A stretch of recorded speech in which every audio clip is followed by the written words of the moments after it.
İstiklal Marşı! Korkma! Sönmez kuşaklarda yıkanan sancak! Sönmeden yurdumun üstünde çıkan en son ocak! O benim milletimin yurdudur! Parlarcan, o benimdir! O benim milletimin direncan! Çakma, kurban, şehrin ey nurluyla! Kahraman ırkıma bir gül! Ne bu şiddet bu celal! Sana olmaz dökülen kanlar! Sen de helal! Hakkıdır! Hakka tapan milletimin istiklal!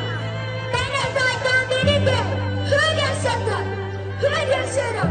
Hangi çılgın bana zincir vuracakmış şaşarım!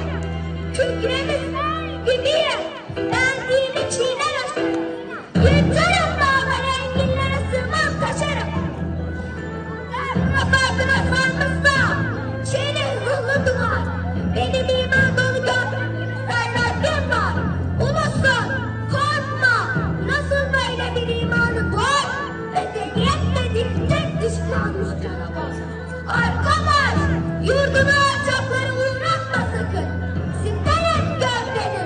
Dursun hayasız çılgın! Doğacaksın sana vaat ettiği günler hakkın! Kim bilir? Belki yarın dağlarsın!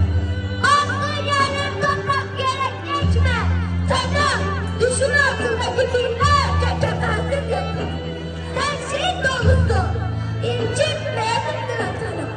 Verme dünyalar alsan da bu cennet vatanı! Kim bu cennet vatanlığını olmaz ki feda? Şeytan! Fışkıracak toprağın sıksan şeytan! Cananı, bütün varımı arsın aldı! Etmesin tek vatanı beni dünyadan cüda! Yoluma seninle işin verecek beni!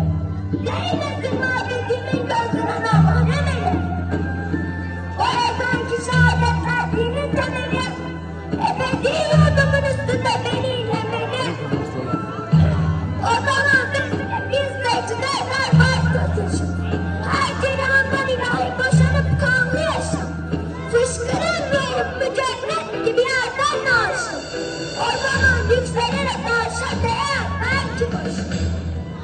Dalgalan senle şafaklar gibi ey şarkılar!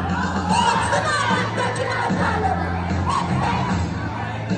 Sana ayrılma yok yapılar! Tüm yaşamış bayrağımın hürriyet!